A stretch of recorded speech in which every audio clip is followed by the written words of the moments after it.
Olha, por mais que Star Wars seja uma das franquias mais amadas da cultura pop, tudo que veio depois da trilogia original divide pra caramba os fãs. É gente que odeia o episódio 1 e 2, gente que ama o episódio 3, gente que odeia o episódio 3, gente que ama o episódio 8, gente que odeia o episódio 8, gente que acha que a trilogia sequel nem deveria existir, mas tem um ponto que une gregos e troianos. Tem um ponto que é o Nirvana dos fãs de Star Wars, que é: os Skywalker saturaram. 9 filmes que falam dessa história que se passou há muito tempo atrás, em uma galáxia muito distante, e tudo girou em torno da mesma família. Realmente esse mundo é pequeno. E, gente, eu concordo 100% que Star Wars pode ser mais do que os Skywalker. E quando eu digo isso, eu me refiro aos filmes, e fazendo uma força as séries do Disney Plus. Porque assim, se a gente pega o universo expandido, vira a casa da mãe Joana. Cara, tadinha da mãe Joana, né? Ninguém conhece ela, mas todo mundo fala da casa dela quando vai falar de bagunça. Mas quando a gente fala dos filmes principais, os filmes enumerados, a verdade é que por mais que Star Wars tenha roupagem de Guerra nas Estrelas, embate de escalas épica entre o bem e o mal, e um tema muito perene de resistência, de se voltar contra o sistema opressor, a forma como ela movimenta e desenvolve os seus personagens principais é através das relações familiares. Eu sou o Luiz Felipe e esse é o Lip Sem Foco.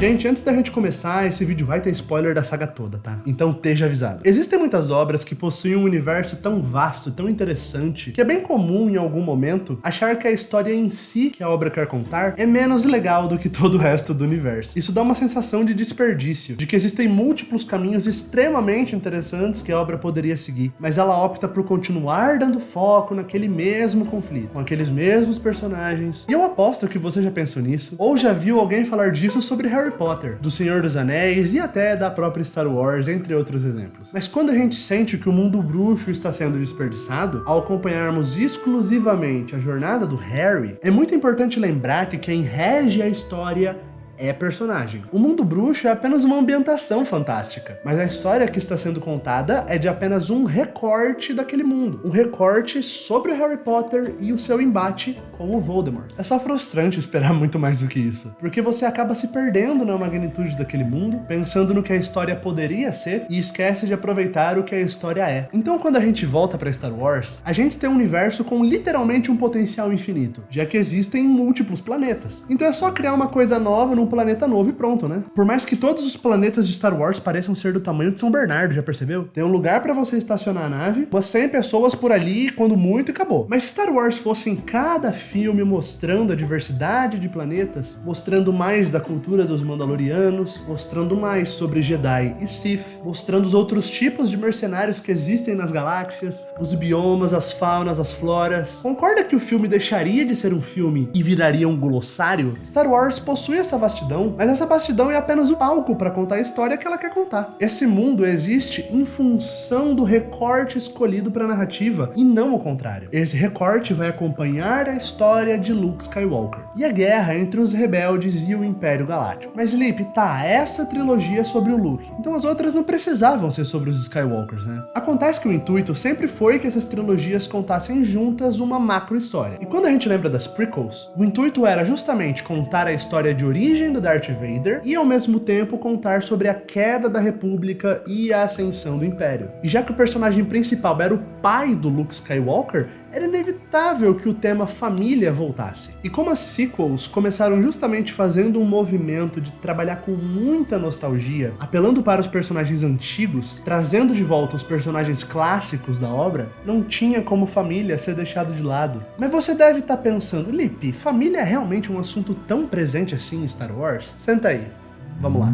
No episódio 4 nós conhecemos o Luke, um jovem que mora em Tatooine com seus pais adotivos e que quer algo a mais na sua vida. Ele aceita o chamado à aventura do Obi-Wan após ver que a sua família fora assassinada. Assim, ele não tinha mais amarras com Tatooine. Ele conhece a princesa Leia, filha de Bail Organa, da família real de Alderaan. Nos testes da Estrela da Morte, o Império literalmente explode Alderaan, aniquilando um planeta inteiro. Se tudo isso não gerasse motivo bastante para que os dois se unissem contra o Império, o mestre Jedi Obi-Wan começa a ensinar o caminho do domínio da força ao Luke e entrega a ele o sabre de luz que pertencia ao seu pai, que, segundo Obi-Wan, foi morto por Darth Vader, o grande guerreiro do lado das sombras. Agora, Luke e Leia viam que não tinha volta nesse caminho para enfrentar o Império. Assim, eles se juntam à Aliança Rebelde e, em uma infiltração na Estrela da Morte, eles veem Darth Vader matando Obi-Wan. Os rebeldes conseguiram destruir aquela Estrela da Morte, mas o grande mestre por trás de tudo isso ainda estava vivo. No episódio 5, Luke vai até Dagobah treinar com Yoda, um antigo mestre Jedi que estava em exílio. Ele aprende sobre a Força e se abre para Yoda quanto aos seus medos de enfrentar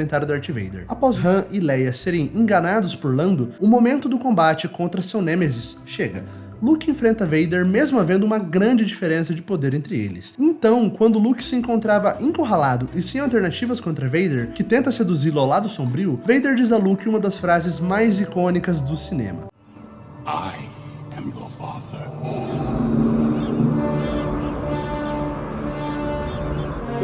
O Luke entra em negação. Como seria possível o homem mais perigoso da galáxia ser seu pai? Ele vem treinado para lutar, para dominar o uso da força, para enfrentar o seu próprio pai. No episódio 6, em seu último encontro com Yoda, antes dele se tornar um com a força, Yoda prepara Luke mentalmente para sua grande provação. É de superar o seu pai e não falhar no mesmo lugar que ele falhou no passado.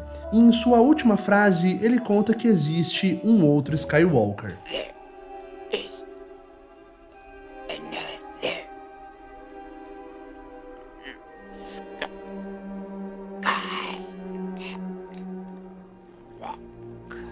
Agora, enfrentar o Darth Vader não era apenas uma questão de proteger o universo do Império, mas também de tentar salvar o seu pai do lado sombrio e proteger Leia, sua irmã. Luke se entrega e diz acreditar que Anakin Skywalker ainda existe ali dentro, ainda dá tempo de se voltar contra o Imperador. E no momento mais dramático do personagem, Vader responde: It is too late for me, son. Chegado a hora do combate, Luke não parecia ter forças para derrotar Vader. Mas o curso da luta muda quando Vader diz que talvez não poderia trazer o Luke para o lado sombrio, mas talvez a sua irmã. If you will not turn to the dark side, then perhaps she will. Luke se enfurece e flerta com o lado sombrio ao lutar cheio de raiva contra Vader, até fazê-lo cair. Quando o Imperador intervém e tenta matar Luke com seus raios, Vader o agarra e o arremessa, mas os raios comprometeram as máquinas em seu peito que o mantinha vivo. No último momento que eles tinham juntos, Anakin pede para que Luke remova o seu capacete, para que pudesse vê-lo ao menos uma vez com seus próprios olhos. E em seus últimos momentos, Anakin tem a sua redenção, se enchendo de arrependimento pelas suas ações, mas se enchendo de orgulho pelo seu filho. Enquanto isso, em Endor, Han verbaliza para Leia os seus sentimentos e diz entender que ela gosta do Luke. E Leia conta que ela e o Luke são irmãos, e finalmente esses dois viram um casal. Agora a gente vai lá para o episódio 1 falar do Baby Hitler, do Anakin, que, como eu disse no vídeo falando só desse personagem que tá aqui em cima, ele é uma criança que num certo dia homens desceram dos céus e ofereceram para ele uma chance de mudar de vida, mas para isso ele precisaria deixar a sua mãe para trás, que continuaria sendo uma escrava. Ela o incentiva a ir embora, já que ela queria o melhor para seu filho, mas pensem que traumático para o Anakin assimilar que ele nunca mais veria sua mãe. E quando eu digo que ele nunca mais a veria, eu claramente refiro à cena em que ele volta a Tatooine no episódio 2 e encontra sua mãe em seu leito de morte. De que valeu ganhar aquele poder e lutar por essa porcaria de lado da luz se ele nem ao menos conseguiu salvar a sua mãe? Isso apenas deixou o Anakin mais preocupado em como ele poderia proteger a sua família, pois por mais que ele fosse um Jedi, ele meio que não tava nem aí com nada e meteu a aliança no dedo da Padmé mesmo, e os dois se casam em meio à guerra. E no começo do episódio 3, o Anakin está muito preocupado com a segurança da sua família, ainda mais com a Padmé contando que ela está grávida. As guerras clônicas rumam ao seu fim, e enquanto os laços entre o Anakin e os Jedi se afrouxam, os laços entre ele e Palpatine ficam mais fortes, principalmente quando Palpatine conta a ele sobre um Sith chamado Darth Plagueis, que tinha poderes miraculosos de cura, mas a única forma de conseguir esses poderes... Is it possible to learn this power? Not from a Jedi. Isso nos leva ao grande momento da traição de Anakin, que passa completamente ao lado sombrio, tanto por comprar as ideias do Palpatine, mas principalmente por acreditar que assim ele seria mais forte para proteger a sua família. A sua obsessão levar o seu relacionamento com Padmé e a sua família à ruína. Anakin se torna Darth Vader e Padmé morre no parto de seus filhos gêmeos, Luke e Leia. O senador Organa leva Leia para Alderaan e Obi-Wan entrega Luke para uma família em Tatooine. E por lá, permanece em seu exílio. Quando nós vamos para o episódio 7, o grande usuário do lado sombrio da força é ninguém menos que Kylo Ren, o filho de Han e Leia, que debandara para o lado sombrio após eventos que eu vou falar já já. Leia é a grande general da resistência, já que Han a abandonara após o que aconteceu com Kylo, e o seu irmão Luke a abandonara porque ele é um cuzão. Por motivos que tenha calma. Antes da batalha entre a resistência e a Primeira Ordem, Han e Leia se encontram e ele promete que ele vai trazer o vosso filho de volta. Mas quando Han se encontra com Kylo, fica claro que para Kylo não tem volta, e ele mata o Han. Então no episódio 8, nós descobrimos que Luke se exilou pois ele estava treinando uma nova geração de Jedi, e ao sentir a presença do lado sombrio em seu sobrinho, ele decidiu cortar o mal pela raiz. Essa é uma decisão absurda, mas pensa que o Luke precisou enfrentar o próprio pai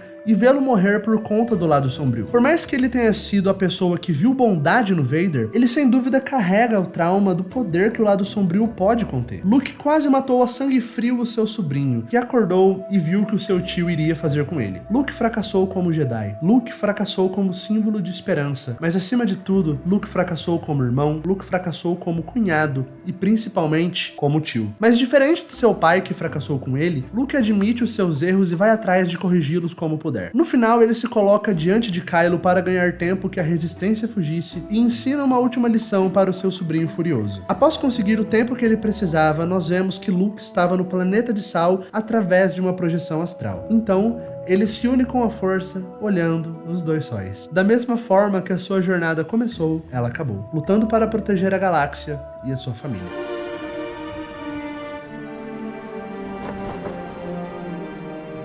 Olha, eu deliberadamente excluí da conta o episódio 9. A temática de família tá lá, mas eu escolhi fingir que esse filme não existe, tá bom? Tá bom, obrigado. Mas você percebe agora como família tá na raiz de Star Wars? Como são os conflitos familiares que motivam os personagens principais e fazem a narrativa avançar? Eu concordo que nem tudo precisa girar em torno dos Skywalker, mas sempre que houver novos filmes da saga principal, episódios 10, 11 e 12, se um dia isso acontecer, a gente vai ter mais história de família sim. Porque Star Wars é assim, gente. Eu vou te dizer que pra mim, o maior problema com a saturação Skywalker não é sobre a quantidade, e sim sobre a qualidade dos filmes. A gente ama Star Wars, mas filme bom mesmo, pra mim, é o episódio 4, 5, 3, 7 e 8. Isso que tem muita gente que não gosta do episódio 3 e do episódio 8. O episódio 6 é médio, episódio 1 e 2 são bem ruins, e o episódio 9 não. Então eu fico muito triste, porque eu amo esses personagens. E eu acho que eles mereciam mais. Ninguém se importaria se uma trilogia dos episódios 10, 11 e 12 viesse aí, se os outros filmes fossem todos bons. Mas a gente não aguenta mais a Disney sem saber o que fazer com Star Wars por todos os lados. Então eu digo que os Skywalker não têm parcela de culpa nisso, viu? E que a obra nunca mentiu pra ninguém. Ela nunca quis contar outra história. Essa família é muito linda